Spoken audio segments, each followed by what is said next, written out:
Monsieur le ministre, notre métier et notre place sont importants, surtout dans le contexte de notre économie émergente et performante avec des besoins importants en financement, donc en ressources. La banque a comme principal socle l'économie du pays, dont nous saluons les performances sous les orientations éclairées du Monsieur le Président de la République, mises en œuvre par vos équipes sous votre autorité. Nous sommes partie prenante et maillon important de ce dispositif, avec, au 31 décembre, 28 banques et établissements financiers au service de l'économie, 5150 collaborateurs permanents, 412 agences à travers le pays et 1 597 comptes bancaires. Nous portons sur 2016 des engagements de 3 331 milliards contre 2 954 milliards en 2015. Le rappel de ces chiffres importants est pour dire que nous pouvons et devons mieux faire. C'est une performance certes encourageante dans un contexte de faible bancarisation, 18%, mais avec un taux brut élevé de dégradation du portefeuille de 18%, quand la norme dans certains pays est à moins de 10%. Monsieur le ministre, ces chiffres nous interpellent et interpellent tous les acteurs du secteur en mesure d'apporter directement ou indirectement leur contribution pour atteindre une inclusion à hauteur de nos attentes respectives. Cela passera aussi par la formation et la sensibilisation de la population sur l'importance des bureaux d'information pour le crédit, entre autres.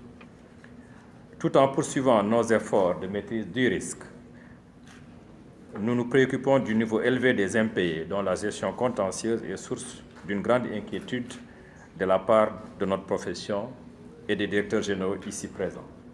Dans ce contexte, nous voudrons également souligner qu'il nous arrive, dans le recouvrement de nos engagements, puisqu'on travaille avec l'épargne de nos compatriotes, d'être attrait personnellement en procédure pénale pour des affaires commerciales. C'est la loi, certes, mais elle expose des soldats de l'économie que nous sommes et peut fragiliser le financement de nos économies. Tout en déplorant ces comportements de la part de certains débiteurs, nous apprécions les efforts de l'État à travers les réformes judiciaires engagées, dont la création d'un tribunal de commerce n'est pas la moindre, et souhaitons leur poursuite. Et ceci permettra, entre autres perspectives, de renforcer encore plus le financement de la PME, moteur de notre croissance économique. Monsieur le ministre, au plan réglementaire, les banques et établissements financiers ont démarré le 1er janvier 2018 la mise en œuvre du nouveau plan comptable bancaire révisé et la transposition des dispositions BAL 2 et BAL 3. Tout en saluant les objectifs de meilleure gouvernance, de sécurité et de résilience visés, nous suivons de près les impacts de ce que ces mesures auront sur le crédit, la bancarisation, la fiscalité, le traitement des créances en souffrance et plus généralement les performances de nos institutions. Les charges de mise à niveau de nos systèmes d'information devraient faire l'objet d'un amortissement étalé que nous souhaitons pour réduire l'impact sur nos charges et en définitive sur le coût du crédit. Nous comptons sur votre appui sur ce volet. Monsieur le ministre, la profession vous est reconnaissante pour votre écoute attentionnée à ces préoccupations, comme ce fut le cas lors des attaques d'agences bancaires, notamment dans la banlieue de Dakar. Nous continuons de nous organiser pour encore plus de sécurité par des actions de dissuasion et d'anticipation. Sans négliger la sécurité physique de nos sites, de leurs occupants et de leur contenu, notre inquiétude intègre de plus en plus le volet des cyberattaques.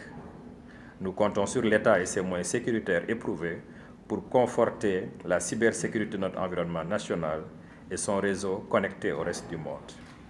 Monsieur le ministre, notre profession salue les efforts de l'État en vue d'apurer sa dette intérieure et vous encourageons à les poursuivre pour soulager nos clients et réduire nos engagements compromis. Cela participe aussi de l'amélioration de notre trésorerie par le recouvrement de nos créances, par conséquent notre capacité d'intervention. Monsieur le ministre, en liaison avec l'Observatoire de la qualité des services financiers, nous essayons d'améliorer notre communication avec notre clientèle et de réduire le contentieux en amont. Au niveau des cadres de concertation existants avec la BCEAO, notamment les réunions trimestrielles entre la BCEAO et l'APBF, les réunions trimestrielles au niveau du Conseil national du crédit où la profession bancaire est représentée, les réunions avec le patronat, nous passons régulièrement en revue l'évolution de l'activité bancaire et les conditions d'amélioration du financement de notre économie. Dans le contexte des conditions de liquidité resserrées depuis 1 an, des concertations ont lieu régulièrement avec la BCEAO en vue de permettre à la profession bancaire de mieux appréhender les ajustements requis. Monsieur le ministre, nous sommes preneurs de ce format de rencontres dont le mérite vous revient. Nous souhaitons leur tenue semestrielle avec des points trimestriels entre nos équipes respectives pour le suivi des recommandations. Le directeur général de l'APBS reviendra plus en détail sur nos attentes, consignées dans des séances de travail en préparation à cette réunion. Nous serons disponibles ensuite au niveau des DG pour répondre aux questions et demandes de clarification souhaitées.